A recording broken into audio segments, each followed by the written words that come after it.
लेकिन अगर मैं तुमसे बोलूं अभी भी अगर अपन ट्राई इसका करें तो क्या मुझे आईआईटी बॉम्बे मिल सकता है? ज्यादा मत करो। अपन लोग पता है गोल क्या बनाते हैं? हम लोग ये गोल बनाते हैं, कोई ऐसा बच्चा है जिसकी 11th बिल्कुल खत्म है तो वो सोच रहा है कि ऐसा मैं 12th लेके चल सकता हूँ, तो वो बुरा ही नहीं है। लेकिन जिस बच्चे को लगता है ना कि मेरी 11th ठीक है। आज का अपना सेशन कौन सा है? हाँ, 2027 के अंदर। अब देखो अभी राइट नाउ अपन कहाँ बैठे हुए हैं? मई में, ठीक है। अभी इस साल का जेई मेंस जेई एडवांस का पेपर होने वाला है और अगले साल जेई एडवांस, अभी पूरा एक साल दूर है। अच्छा, कितने बच्चे ऐसे हैं जो जेई मेंस के लिए प्रिपेयर कर रहे हैं अभी भी? कि सर मैं जेई मेंस के लिए प्रिपेयर कर रहा हूं? कोई नहीं है। देखो ऑनेस्ट ऑनेस्ट बिल्कुल कि सर मैं तो सिर्फ जेई मेंस के लिए कर रहा हूं, एडवांस गया बाढ़ में। वेरी गुड, एक दो बच्चे हैं, बाकी सब लोग मेरे हिसाब से एडवांस के लिए प्रिपेयर कर रहे हैं, है ना? चलो बहुत बढ़िया। अच्छी चीज ये कि अभी तक अपन एडवांस के लिए टिके हुए हैं, है ना? एक साल अपन का गुजर चुका है, अब एक साल की जर्नी बाकी है। अच्छा, आपको एक छोटी सी बात बताता हूँ। अपनी जर्नी जो होती है ना, इस जर्नी के दो पार्ट होते हैं। एक तो अपना कौन सा हो गया 11th में, और एक होता है अपना 12th में, ठीक है। 11th में जब अपन एडमिशन लेते हैं तो अपने दिमाग में बेस्ट कॉलेज होता है आईआईटी बॉम्बे कंप्यूटर साइंस, है ना? यही होता है ना? तो आईआईटी बॉम्बे कंप्यूटर साइंस अपन 11th क्लास में होते हैं, और फिर उसके बाद में ये जो ड्रीम है वो यहां पे आते आते अभी चल जाता क्या कि कोई भी आईआईटी चलेगी, है ना? टॉप 7 में से कोई भी आईआईटी चल जाएगी। अच्छा, टॉप 7 में नहीं मिलेगा तो भी ऐसा नहीं कि मैं मना कर दूंगा, वो भी चलेगी। अरे आए ना, ठीक है। तो कोई भी आईआईटी बॉम्बे की जगह अपन कहां पे हो चुके हैं? आईआईटी। और अगर भगवान आईआईटी नहीं देना चाहता तो एनआईटी से भी काम चला लूंगा, है ना? बुरा ऑप्शन नहीं है, ठीक है। NIT is equivalent to IIT.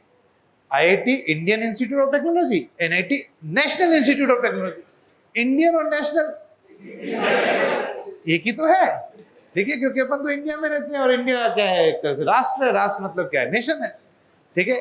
तो एनआईटी भी चलेगी। लेकिन बेटा अगर मैं आपसे बोलूं कि वापस से अपन इसी जर्नी को यहां पे देखें तो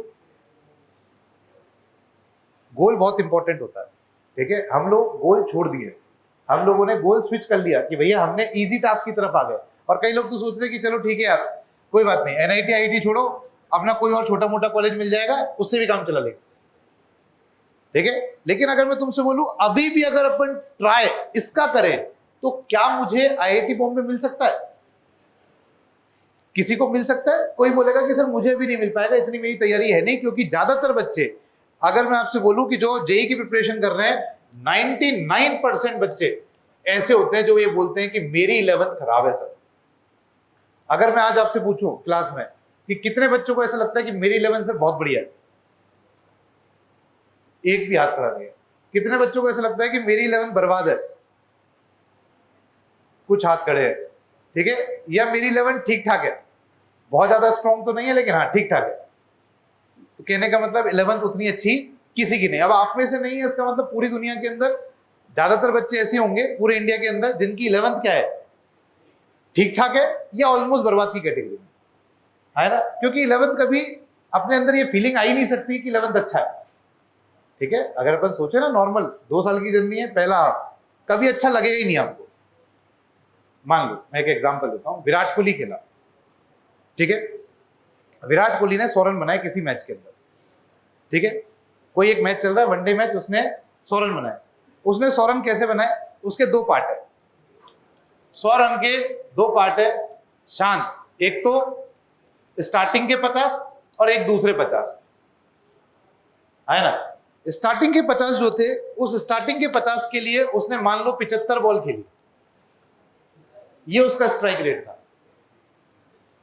और दूसरे अगले 50 के लिए उसने 25 बॉल खेली। तो आपको क्या लग रहा है, विराट कोहली ने कौन सा इनिंग बेटर खेला? सेकेंड इनिंग उसका बेटर है, वहां पे स्ट्राइक रेट अच्छा है, मनोरंजन बढ़िया है ना? ठीक है। तो आपको लगेगा कि विराट कोहली यहां पे बढ़िया खेला। अरे भैया यहां पे रिजल्ट दिखा है, मेहनत कहां हुई थी? मेहनत यहां हुई थी, पहली 75 बॉलों पे जो 50 बने ना, वहां मेहनत हुई थी। उसके बाद में वो क्या आते ही पहली बॉल्स पे यहां से चालू कर सकता था क्या? यहां से तो नहीं चालू कर सकता था ना, उसने पहले बेस बनाया तो अपना 11th बेस में गया। ठीक है, बेस में कुछ कमियां हो सकती है, ठीक है, लेकिन अगेन अपने पास 1 साल का समय अभी भी अपन उन कमियों को दूर आराम से कर सकते हैं। ठीक है, चलो जैसे अपने पास 3 सब्जेक्ट है, आधे लोग बोलते हैं कि सर कैसे करें, तो भाई अपने पास 3 सब्जेक्ट है, एक तो अपना फिजिक्स हो गया और दूसरा केमिस्ट्री हो गया और तीसरा मैथ्स हो गया। ठीक है, आप लोग अपने ना एक डायरी नोट डाउन किया करो, उस डायरी में अपने तीनों चैप्टर का लेखा जोखा जो होता है वो अपने को पता होना चाहिए कि अपने पास कौन से चैप्टर अपने स्ट्रॉन्ग है, कौन से चैप्टर अपने वीक है। अब मैं 11th की बात कर रहा हूं, 2 मिनट आप ये सोचो कि 11th में आपके पास फिजिक्स में कौन कौन से टॉपिक है। सबसे पहले अपने पास मैकेनिक्स चालू हो जाएगी। ठीक है, मैकेनिक्स अपने पास 11th में अपनी चालू हो जाएगी। मैकेनिक्स के अंदर कौन कौन से चैप्टर्स हो जाएंगे, आपका काइनेमेटिक्स हो जाएगा, फिर उसका एनएलएम आ जाएगा, फिर फ्रिक्शन आ जाएगा, वर्क पावर एनर्जी आ जाएगा, सर्कुलर मोशन आ जाएगा, सेंटर ऑफ मास आ जाएगा और उसके बाद में रोटेशनल मोशन आ जाएगा। ये सारे चैप्टर्स आ रहे हैं। ठीक है, आपने 11th में ये सब चैप्टर्स पढ़े। ठीक है, इसके बाद में क्या आपने इनके पीवाईक्यूज करे क्या? ठीक है, इसके सबने पीवाईक्यूज करे, इसका मतलब सबको। अच्छा, पीवाईक्यूज भी कौन से? अब देखो, आप देखोगे जेईई मेंस में भर भर के पीवाईक्यूज हो चुके, क्योंकि हर साल अपने पास 16 अटेम्प्ट है, 16 पेपर है। ठीक है, 8 फेज 1 के, 8 फेज 2 के। ठीक है, तो इसका मतलब भरपूर क्वेश्चंस अपने पास आ रहे हैं। तो पिछले 5-6 सालों में अपने पास भरपूर क्वेश्चंस इकट्ठे हो गए। तो अगर आप पिछले 5 साल के क्वेश्चन पेपर भी कर लेते हो तो भी डिसेंट हो गए, डिसेंट नंबर हो गया। अगर आप पूरे टॉपिक की उठाने जाओगे तो 200-250 क्वेश्चन हर चैप्टर से मिल जाएगा आपको। अरे आए ना, इतने पीवाईक्यू ऑलमोस्ट आ चुके अपने पास 2002 से लेके 2026 तक। ठीक है, तो अपने पास पीवाईक्यू कितने, अगर अपन देखें तो 2021 से मान लेते हैं, 21 से ले 25 तक। ठीक है, या 26 तक, 25 तक के तो अपन कर ही रहे, 1 साल का, इस साल का 26 का अपन ऐड कर लेते हैं। तो 21 से लेके 25 यानी 5 साल की पीवाईक्यू और 1 साल की और। क्या अपन इसको डेली बेसिस पे कर सकते, नहीं कर सकते? कर सकते ना। ज्यादा मत करो, अपन लोग पता है गोल क्या बनाते हैं, हम लोग ये गोल बनाते हैं कि हमें ना डेली के डेली एक ही दिन में एक चैप्टर खत्म कर देंगे।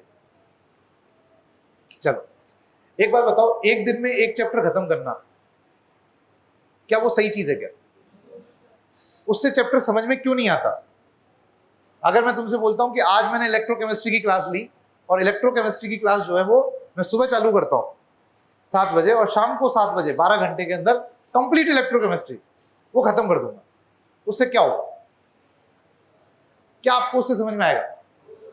क्यों नहीं आया इसमें?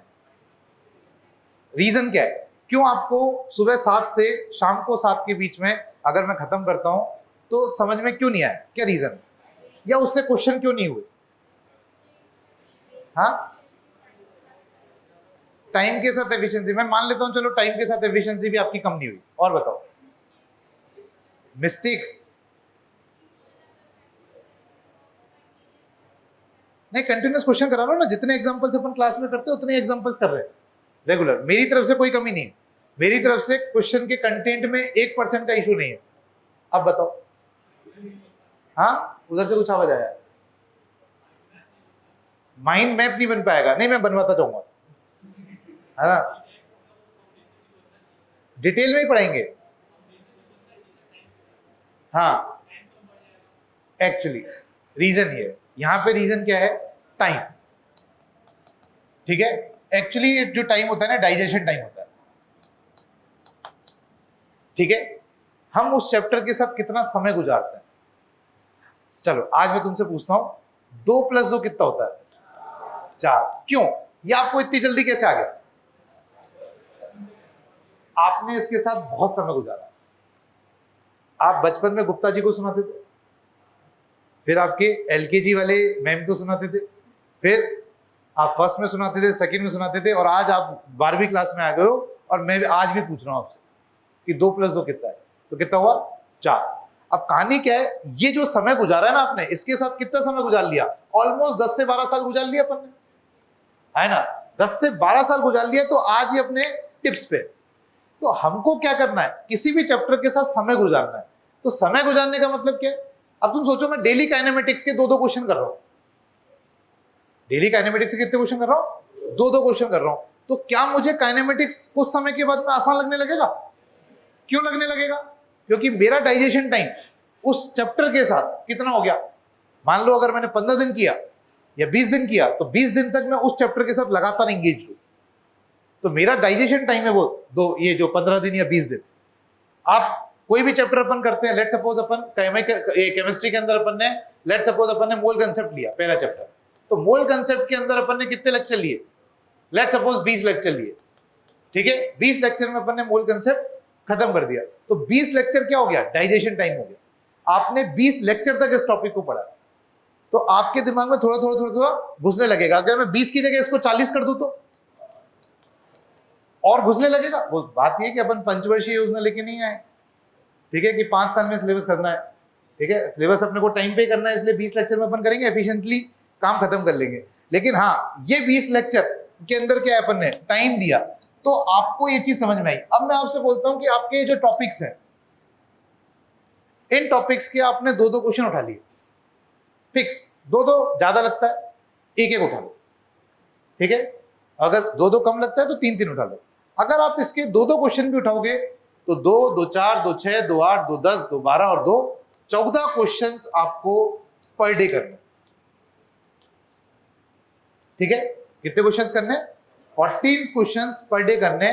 और 14 क्वेश्चन पर डे करोगे और आपको कितने दिन तक रख लो? ऑलमोस्ट 21 दिन तक रख लो, 21 डेज। 21 डेज में आप देखोगे आपके ये सारे टॉपिक्स क्या हो जाएंगे? कवर, सारे के सारे टॉपिक्स एक साथ 21 दिन में आप देखोगे ना। 21 आप देख लो कितने क्वेश्चंस आ गए पर चैप्टर। आप रोटेशनल के उठाओगे, कितने हो गए बेटा? 42 क्वेश्चंस हो गए, है ना। 42 क्वेश्चन कम होते हैं खुद के करे हुए, और वो टाइम आपने जो दिया है वो एक इंपॉर्टेंट पैरामीटर हो गया, ठीक है। तो अपन ने पीवाईक्यू सारे करे, पीवाईक्यू 21 से 25 के, साथ में जेई एडवांस के क्वेश्चन। अब चाहो तो जेई एडवांस के क्वेश्चन लेके इस तरीके से हैबिट डाल दो, क्योंकि अब तो अपने को इतना तो पढ़ना ही पड़ेगा ना। अगर अपन बोले कि अपने को यहां से सेल्फ स्टडी कितनी करनी है, कितनी सोच रहे हो? 11th क्लास में जब अपन आए थे तो अपन बोलते थे कि यार 6-7 घंटे डेली पढ़ लोगे तो काम हो जाएगा, या 4 से लेके 4, 5, 6, 7 जो भी है, अलग अलग टेंडेंसी है सबकी, ठीक है। कई बच्चों का ब्रेन थोड़ा अलग तरीके से काम करता है, तो वो 4 घंटे में भी अपना होमवर्क खत्म कर पा रहे हैं, या 5 घंटे में कर पा रहे, 6 घंटे में कर पा रहे, 7 घंटे में कर पा रहे, 8 घंटे में कर पा रहे। तो अलग अलग की अलग अलग एफिशिएंसी है। आपने जिस तरीके से टाइम दिया वो कर लिया, लेकिन अब कितना एफिशिएंसी देना पड़ेगा? अब अपने को 11 तो संभालना ही है, साथ के साथ 12th को भी। समझ में आ गया ना? वो विराट कोहली की पारी याद है कि पहले में अपन ने टाइम लगा लिया। अच्छा, कितने लोगों को ऐसा लगता है कि 12th सर इजी है? कितने लोगों को ईमानदारी से कि 11th के कंपैरिजन में 12th इजी है? अच्छा, आपको ऐसा क्यों लगा? क्या सच में इजी है? अच्छा, अगर 11th में जब तुम आते हो, मैं तुम्हें 12th पढ़ा देता, सॉरी जैसे ही तुम 10th से मूव करे 11th में आए और मैं तुम्हें 12th के टॉपिक पढ़ाता, क्या तुम्हें आसान लगते? क्यों लगे आसान? आपने ये समय गुजार लिया भाई, आपका ये समय गुजर चुका है। अब क्या है? अब अपने को पेस पकड़ने की बारी आई है। तो 12th के टॉपिक्स आप साथ के साथ लेके चल सकते हो आराम से। अगर आप डेली के कोई भी चैप्टर है 10-10, 12-12 क्वेश्चन पर डे अगर आप निकालोगे तो भी क्या होगा बेटा? आराम से सॉर्ट आउट कर पाओगे, ठीक है। तो अब अपन एक छोटी सी चीज देख लेते। अपने पास चाहे फिजिक्स हो, चाहे केमिस्ट्री हो, चाहे मैथ्स हो, इट डजंट मैटर कि क्या है, हमें एक तरह से देखो, एक तो 11th को साथ में लेके चलना है और 12th को छोड़ना नहीं है, करंट में की साथ में लेके चलना है। अब यहां पे हमको एक आदत डालनी है 30 क्वेश्चंस पर सब्जेक्ट, 30 क्वेश्चन पर सब्जेक्ट की आदत डाल दो, करने ही करने हैं। अब आप इसको चाहो तो 10 इसके करो, तो 20 इसके करो, ठीक है। करंट टॉपिक पे थोड़ी मेहनत ज्यादा लगेगी, तो 20 इसके क्वेश्चन करते चलो, लेकिन 10 क्वेश्चन किसके करने? 11th के टॉपिक के। और अच्छा, अभी से कितने वीक बच रहे हैं अपने पास? मैं मेंस को चलो बात कर लेते हैं, जेई मेंस के लिए अपन बात कर लेते हैं। तो जेई मेंस कब होगा? अपने पास जनवरी में होने वाला है। अभी क्या चल रहा है? मई। तो कितने महीने हो गए?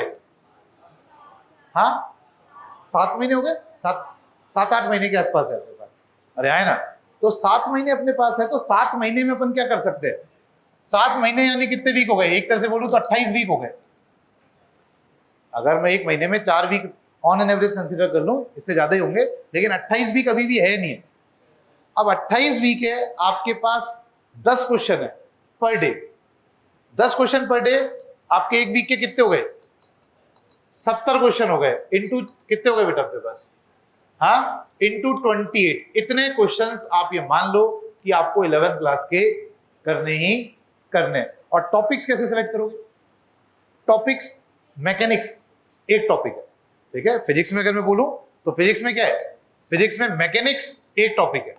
अब इस मैकेनिक्स की आप 10 क्वेश्चन लो ना, क्योंकि कंसेप्ट तो सेम ही है ना, नहीं समझ में, चेंज मत करो। ऐसे ऐसे मत सोचो कि मैं न्यूटन्स लॉ ऑफ मोशन के 10 क्वेश्चन करूंगा, मैं मैकेनिक्स के 10 क्वेश्चन करूंगा, ठीक है। आपको मैथ्स में आप देख रहे हो, मैथ्स में आप कोऑर्डिनेट के ज्योमेट्री, तो कोऑर्डिनेट में कौन कौन चैप्टर हो गए, straight line, circle, hyperbola, parabola और एलिप्स, 5 चैप्टर हो गए। इन 5 के 10 क्वेश्चन करूंगा, समझ में नहीं है। अगर आप केमिस्ट्री में बात कर रहे हो तो केमिस्ट्री में आपने लिया आज केमिकल इक्विलिब्रियम, तो इक्विलिब्रियम में कौन कौन चैप्टर हो गए, 2 चैप्टर हो गए, केमिकल और आयनिक, इसके मैं 10 क्वेश्चन करूंगा, ठीक है। और उस 10 क्वेश्चन को कितने दिन तक करूंगा, एक चैप्टर को 7 दिन के हिसाब से काउंट कर लो। कितने दिन करोगे, एक चैप्टर को 7 दिन। जैसे केमिकल इक्विलिब्रियम है वो 7 डेज है, आयनिक इक्विलिब्रियम भी कितना हो गया, 7 डेज, तो टोटल कितने हो गए, 14 डेज तक मुझे इनके साथ समय गुजारना है। 14 दिन डॉट मुझे इनके साथ समय गुजारना है। इसका मतलब 140 क्वेश्चन करूंगा, लेकिन कितने दिन में करूंगा, 14 दिन में। समझ में नहीं है। अपन एक वीक से चालू करेंगे, डेली 10-10 क्वेश्चन करेंगे, लेकिन इन चैप्टर के 2 वीक तक करो। अपने आप देखोगे आपकी जो चीजें हैं वो क्या होने लगेगी, इंप्रूव होने लगेगी, समझ में ना। और मिक्सिंग करना बहुत जरूरी है यहाँ पे, क्योंकि अगर आपने मिक्सिंग नहीं करी कि भैया 11th को 12th के साथ, कई बच्चे क्या सोचते हैं कि सर मैं सिर्फ 12th लेके चलूंगा। सिर्फ 12th में लेके चलना बुराई नहीं है। कोई ऐसा बच्चा है जिसकी 11th बिल्कुल खत्म है तो वो सोच रहा है कि सर मैं 12th लेके चल सकता हूं, तो कोई बुराई नहीं है। लेकिन जिस बच्चे को लगता है ना कि मेरी 11th ठीक है, तो उस ठीक को अभी भी क्या किया जा सकता है, अच्छे में कन्वर्ट किया जा सकता है। क्योंकि 11th आपकी, 12th आपका सिलेक्शन करा देगी, लेकिन जो बेहतरीन रैंक्स आएंगी वो कहां से बनेंगी, 11th से बनेगी। क्योंकि 11th जिसका खराब हो गया, या फिर जिसने 11th पे ध्यान नहीं दिया, आप सोचो जिसने पूरे 12th का गैप छोड़ दिया, उस बच्चे के लिए 11th और जेई के एग्जाम में पूरा 1 साल का डिफरेंस आ गया। अपने को ये याद नहीं रहता कि अपने परसों के दिन क्या खाना खाया था, या 1 सप्ताह पहले क्या खाना खाया था। अब तुम सोचो 1 साल का गैप आपको क्या याद रहने देगा क्या। और क्या अभी अपने को 11th के टॉपिक्स याद है, याद है क्या? अच्छा नहीं याद होंगे तो आपके टीचर्स आपको पढ़ाते होंगे, ठीक है। जैसे चलो अपन कौन सा चैप्टर पढ़ रहे हैं अभी, अपन कौन सा चैप्टर पढ़ रहे हैं, इलेक्ट्रोकेमिस्ट्री, ठीक है। इलेक्ट्रोकेमिस्ट्री पढ़ते टाइम ये बताओ आपको कौन कौन से चैप्टर की रिक्वायरमेंट हो रही है। हमको रिक्वायरमेंट हुई है यहाँ पे सबसे पहले रिडॉक्स की, है ना। हमें रिक्वायरमेंट हुई है थर्मोडायनेमिक्स की, और हमको रिक्वायरमेंट हुई है इक्विलिब्रियम की, है ना। तो ये 3 चैप्टर जो हैं, क्या मैं इन टॉपिक के साथ रिवाइज नहीं कर सकता? तो जिस टाइम पे जिन 3 वीक आपके इलेक्ट्रोकेमिस्ट्री चल रही है, उन 3 वीक के अंदर अपन ये 3 टॉपिक 11th के ले लेते हो। समझ में? अपने को हर चैप्टर, क्योंकि एक वीक एक चैप्टर, अरे है ना, 3 वीक 3 चैप्टर, तो मैंने 3 वीक गुजारे किसके साथ, इन 3 टॉपिक के साथ। इन 3 टॉपिक के 10-10 क्वेश्चन ले लिए, या फिर चलो इसमें 3 क्वेश्चन, 3 क्वेश्चन इसके लिए, 3 क्वेश्चन इसके लिए, 4 क्वेश्चन इसके लिए, या कुछ भी, कोई भी सीक्वेंस आप कुछ भी करो। मैटर ये नहीं कर रहा है कि आप कितने क्वेश्चन कर रहे हो, इसमें मैटर ये कर रहा है कि कितने समय तक लगातार कर रहे हो, ठीक है। कंटिन्यूटी बहुत इंपॉर्टेंट है, तो वो कंटिन्यूटी तुम्हें ही लानी पड़ेगी, तुम्हें ही मेहनत करनी पड़ेगी उतनी। अदरवाइज क्या है कि आप समझ पा रहे हो ना, फिर वो लास्ट में आते आते जो बच्चे मेहनत, जैसे एक बच्चा था साकेत नाम से, ठीक है, बहुत बढ़िया बच्चा था। उस बच्चे की 11th ऑलमोस्ट, मैंने आपको शायद ये बताया भी होगा, कभी 11th उसकी ऑलमोस्ट बेकार थी, ठीक है, बहुत अच्छी नहीं थी। 2016 बैच की बता रहा हूँ। तो 2016 में वो 12th क्लास में आया, 15 में 11th में था, 16 में 12th क्लास में आया। 12th क्लास में आते उसने मेरे को बोला कि सर मेरे को अब बिल्कुल भी बहुत ज्यादा नहीं आता, ठीक है। उसने 12th पे ही फोकस किया और बहुत डीपली मेहनत करी। उस टाइम पे एक ही पेपर होता था, जेईई मेंस का सब्जेक्टिव हुआ करता था, ठीक है, ऐसे अलग अलग नहीं हुआ करता था। Object subjective sorry offline paper हुआ करता था, एक ही पेपर होता था अप्रैल के आसपास। उस बच्चे ने वो पेपर दिया, उस बच्चे को ज्यादा अच्छा कॉलेज तो नहीं मिला, लेकिन एनआईटी भोपाल मिल गया। लेकिन उसने 1 साल तक लगातार जो मेहनत वो कर सकता था, वो मेहनत उसने कंटिन्यू रखी, समझे, लगातार। और सबसे इंपॉर्टेंट, टीचर के लगातार टच में रहा। होता है ना, अपन लोग क्या करते हैं, कई बच्चे आप में से, सामने से टीचर आ रहा है, बगल वाले रास्ते से घूम गया, है ना, सिर्फ इस वजह से क्योंकि ये आदमी कुछ कह देगा, और कुछ नहीं तो यही पूछ लेगा कि कैसे हो। होता है ना, चलते फिरते आदमी क्या करता है, कोई भी सामने से आ रहा है और कैसे चल रहा है। अगर तुम में से, जैसे तुम क्लास में हो, मैं घूम रहा हूँ, घूमते घूमते अचानक से पूछ सकता हूँ ना कि कॉपी कहाँ है तुम्हारी, अरे है ना। तो सेम चीज भाई, आप डरते हो, डरो मत, आप टीचर से लगातार कांटेक्ट में रहो। कांटेक्ट में रहोगे तो वो टीचर आपको बताता रहेगा कि भाई अभी इस चीज का समय, अभी इस चीज का समय, क्योंकि हर टाइम के साथ चीजें चेंज होती रहती है। अब आप सोचो, 1 महीने 1 साल की प्लानिंग है, 1 साल की प्लानिंग अलग है, 6 महीने पे आते आते सिचुएशन चेंज होंगी, फिर कहानी अलग तरीके से जाएगी, 4 महीने में अलग तरीके की कहानी होगी, और फिर उसके बाद में आखिरी के 1 महीने में कहानी अलग होगी, समझे। तो लगातार अपने को क्या करना है बेटा, टीचर के साथ कनेक्ट बना के रखना। क्या चीज समझ में आई है, नहीं आई है, ठीक है। तो अभी अपने को सेशन से क्या समझ में आ रहा है, मोटा मोटा पहली चीज, अभी अपने पास 2 पार्ट है, ठीक है, 2 चीजों को हैंडल करना है, एक 11th को हैंडल करना है, दूसरा 12th को हैंडल करना है। अब दोनों को साथ में कैसे हैंडल करें, दोनों को साथ में हैंडल करने का सबसे बढ़िया तरीका क्या है कि आप 12th के जो करंट टॉपिक चल रहे हैं उनके कुछ क्वेश्चंस कर ही रहे हो, ठीक है, उनके 20-25 क्वेश्चन जो भी करते हो आप, वो आप कर ही रहे हो, साथ में 11th के क्या करोगे, 10, 12, 15 जितने क्वेश्चन आपको लगता है अपनी श्रद्धा के हिसाब से, ठीक है, 10, 12, 15 जो भी क्वेश्चन है वो आप करोगे। लेकिन 10 क्वेश्चन ऐसा नहीं कि सिर्फ एक ही चैप्टर के करोगे किसके, मिक्स करके। अच्छा, कई लोगों को लगता है कि सर है ना मैं थ्योरी पढ़ूं, देखो रिवीजन का भी होता है ना, एक डाउट ये आता है कि सर मैं थ्योरी पढ़ूं पहले और फिर मैं क्या करूंगा, फिर मैं क्वेश्चन करूंगा, है ना। कितने लोग ऐसे सोचते हैं, वेरी गुड, बहुत बढ़िया। पहले अपन थ्योरी पढ़ेंगे और फिर अपन क्वेश्चन करेंगे, और हर बार अपन पहले थ्योरी पढ़ेंगे, और थ्योरी पढ़ने के लिए अगेन अपने को पूरा एक रजिस्टर चाहिए, है ना। और वो रजिस्टर पढ़ते पढ़ते पढ़ते पढ़ते जो अपना मोटिवेशन था वो बीच में आते आते दम तोड़ देता है, क्योंकि रिवीजन कभी हो ही नहीं पाता। इसका सबसे बढ़िया तरीका क्या है, आप लोगों ने शॉर्ट नोट्स बनाए, हाँ, अच्छा, शॉर्ट नोट्स अपन ने बनाने का तरीका देख रखा है, क्या तरीका है, मिनिमम लिखना है ना, जितना मिनिमम हो सकता है उतना मिनिमम लिखना है। अच्छा, अगर मैं आपसे बोलूं अभी तक अपन ने जो इलेक्ट्रोकेमिस्ट्री पढ़ा है, उस इलेक्ट्रोकेमिस्ट्री में अपन ने वो क्या लिखा, क्या पढ़ा है अपन ने, ईमानदारी से बोलो। सबसे पहले इलेक्ट्रोकेमिकल सेल था, उसके बाद में इलेक्ट्रोकेमिकल सीरीज थी, है ना। इसके बाद में क्या था, delta G equal to delta G naught plus RTL Q. यहां से अपने पास क्या था, equal to E naught minus 0.0591 by n और लॉग क्यू। यही आया था, नहीं आया था। अच्छा, इसके अलावा और क्या कुछ था क्या, हाँ, यही शॉर्ट नोट्स है। बाकी अब आपको पता चल गया ना। अब आप जब भी रिवाइज कर रहे हो तो पहली बार तो चलो नोट्स से रिवाइज कर रहे हो, इट्स वेरी गुड, ठीक है।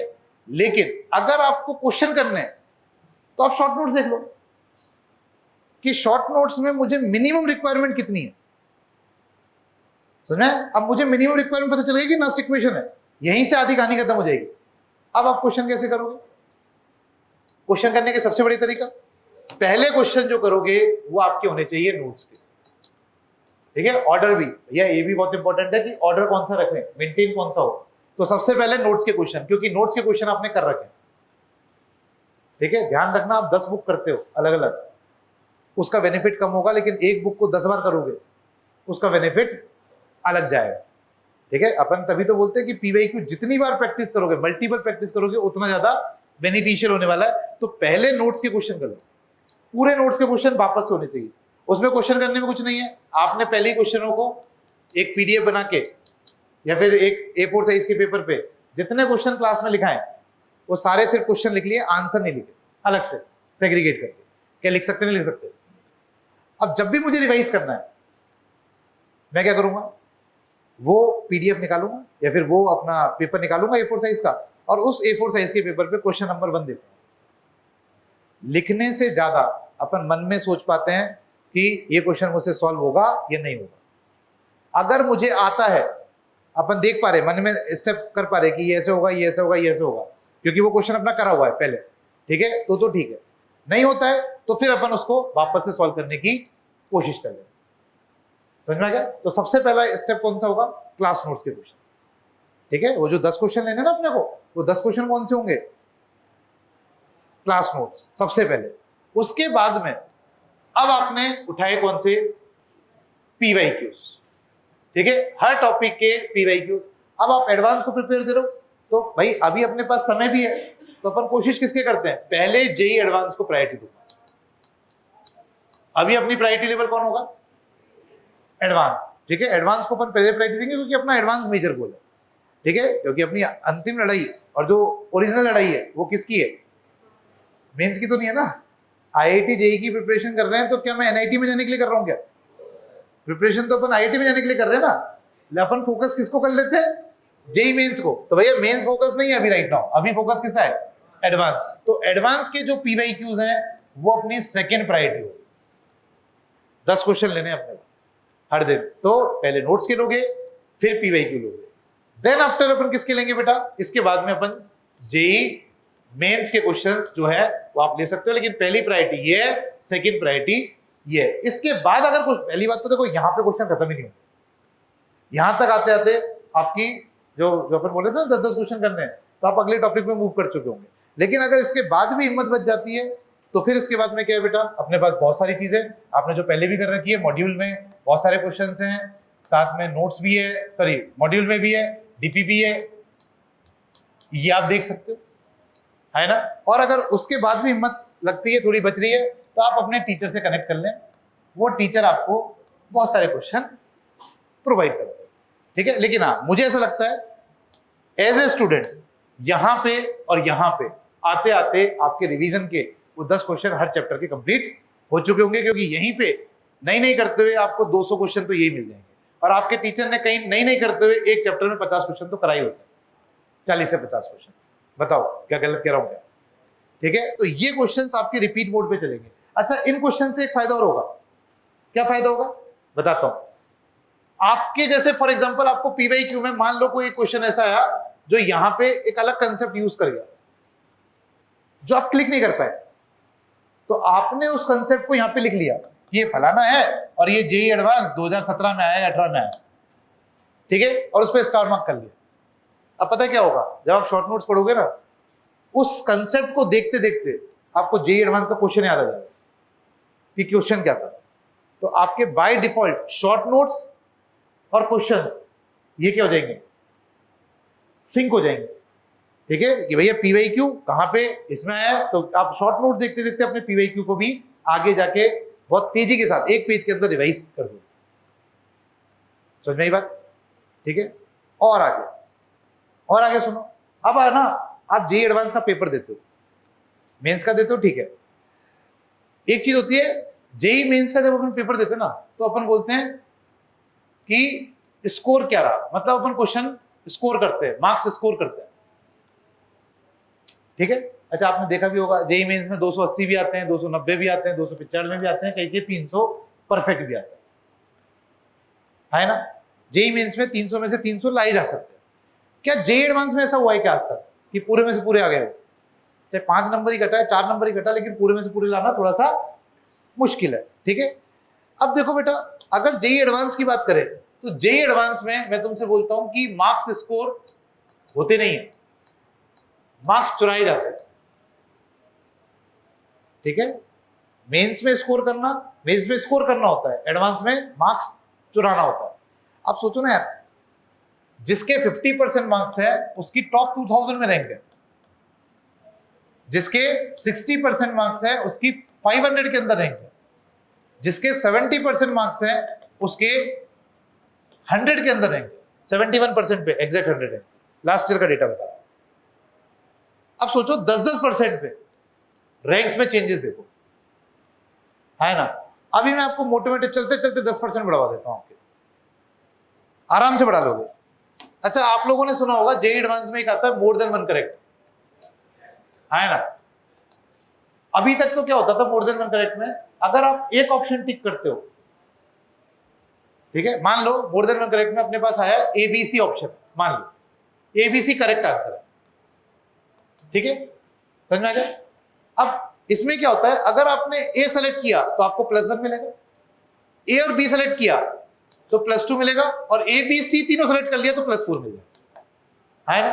मतलब एक ऑप्शन सेलेक्ट करोगे जो सही है तो क्या मिलेगा, +1, दो करोगे तो +2, और अगर पूरा आंसर सही है तो +4। अगर आपने ए बी और डी कर दिया तो -2। अब क्या होता है, हम लोगों के पास 4 ऑप्शन है, ए बी सी डी। हम लोग क्या करते हैं कि यार ना, ए मुझे करेक्ट सा लग रहा है, ट्रू, बी भी मुझे करेक्ट सा लग रहा है, ट्रू, सी या डाउटफुल है, या सी भी करेक्ट सा लग रहा है, ट्रू, लेकिन डी यार मुझे ऐसा लग रहा है कि ये शायद सही सा है। इन 3 को लेके मैं 100% हूं, या फिर चलो आप सी को आपको नहीं कैच कर पाए, सी को लेके कंफर्म नहीं हो, ए और बी को लेके कंफर्म हो, और आपको डी पे डाउट हो रहा है, सी को लेके बिल्कुल समझ नहीं आ रहा, लेकिन डी को लेके कंफर्म हो, या फिर डी को लेके डाउटफुल हो, और आपने इसको भी बोल दिया ट्रू, और आपको लगा कि यार इन दो को टिक करूंगा तो 2 नंबर आएगा, और मुझे लगता है कि ये भी सही है तो इसको भी टिक कर देता हूं तो 4 नंबर हो जाएगा। करेक्ट आंसर कौन है, एबीसी, अरे है ना। तो आपको लगा कि मैं 2 का 4 कर सकता हूं, है ना, आराम से 2 का 4 हो जाएगा। लेकिन एक चीज सोचो, आपने अगर एबीडी कर दिया तो कितना आंसर आएगा, -2। कितने का डिफरेंस आया, 4 नंबर का डिफरेंस आ गया, है ना। अगर आप एक भी टिक करते तो भी कितने नंबर का डिफरेंस आता, 3 नंबर का डिफरेंस आता, अरे हाँ, है ना। बोलो क्या 3 नंबर का डिफरेंस आता अगर ए ऑप्शन भी टिक करके आ जाते तो, पक्की बात है। अब तुम सोचो एक बार, जेईई एडवांस कितने मार्क्स का होता है, 360 मार्क्स का होता है, यानी रफली 3.6% पे, 3.6 नंबर पे आपका 1% है ना। तुम सोचो अगर आपने दोनों पेपर और तीनों सब्जेक्ट मिला के ऐसे 10 क्वेश्चनों के अंदर आप तिकड़ में लगा के आ गए, कितने मार्क्स स्कोर किए, कितने हो गए, रफली 30 के आसपास हो गया। अरे है ना, हर क्वेश्चन कितना मार्क्स मिनिमम देके जा रहा है, 3, एक ऑप्शन निकाल लोगे आराम से, ये भी बता देता हूं कितना हो गए बेटा, 30 मार्क्स हो गए, 30 मार्क्स रफली कितना हो गया, 10% हो गया। आपकी रैंक कहां से कहां पहुंच गई, आप 40% पे, जहां पे सिलेक्शन बहुत ही कम हो रहा है उससे, या फिर 10,000 के आसपास रैंक है उससे आप कहां पहुंच चुके हो, 2000 के अंदर। तो ये क्या मैंने स्कोर किया है, आपको सच में लगता है मैंने स्कोर किया है। स्कोर मैं कब करता, जब 2 का 4 करता, ये स्कोरिंग है। यहां मैंने चुराया है, एक एक करके मेहनत से कमाया। तो क्या होता है, अगेन जेईई एडवांस आपका, जेईई एडवांस थोड़ी सी ना अलग टाइप की एग्जाम है, ठीक है, थोड़ा पेशेंस मांगती है, थोड़ा सा आपकी चालाकी मांगेगी, आपकी चतुराई मांगेगी, ठीक है, और उसके बाद आपसे मार्क्स, ये आपको आईआईटी मिलेगा। तो तरीका यही है कि थोड़ा सा अगर आप फोकस करोगे, थोड़ा सा तरीके से आप चलोगे, आपने कुछ सर्टेन रूल्स फॉलो कर लिए, शॉर्ट नोट्स, पीवाईक्यू, 11th और 12th दोनों को बैलेंस बना के लेके चले गए, तो आने वाले जेईई एडवांस के अंदर आप डेफिनेटली बहुत बढ़िया स्कोर कर दोगे। मतलब ये मजाक की बात नहीं है, लेकिन हाँ सच्चाई यही है। हाँ, थोड़ा सा लगातार अब फोकस करते रहना है। ऐसा नहीं कि यार अब है ना, कई बच्चे ऐसे होते हैं जो है ना, पहले सोचेंगे आज जोश है, आज सर ने बहुत सारी बातें बताई है तो आज तो फाड़ देंगे, अगले सैटरडे और संडे, अगले 2 दिन जो आने वाले हैं, इधर 16 घंटे, इधर 16 घंटे, 32 घंटे फाड़ दिया। उसके बाद में मंडे को तबीयत खराब हो गई, मंडे से लेकर अगले फ्राइडे तक सुस्त पड़े, समझ ना। तो मंडे से लेकर सुस्त पड़ गए, नहीं करे तो फिर क्या हुआ बेटा, वापस से ये जो आपने 32 घंटे पढ़े ना, ये जीरो कर लो इसको, बिल्कुल कोई इंपैक्ट नहीं किया। इससे अच्छा पता है क्या करते, 5 घंटे यहाँ पढ़ते और पूरे वीक 5-5 घंटे पढ़ते, या 6-6 घंटे पढ़ रहे थे क्योंकि संडे सैटरडे ना, तो अपने को थोड़ा ज्यादा टाइम मिला। समझ में आई बात? तो कंटिन्यूटी के साथ थोड़ी स्मार्ट वर्क भी करोगे ना तो आपका काम चल जाएगा, बहुत बढ़िया लेके आओगे। ठीक है, तो खैर आज अपना सेशन इतना ही था, है ना, आज इतना ही रखेंगे, अगली क्लास में फिर मुलाकात करेंगे।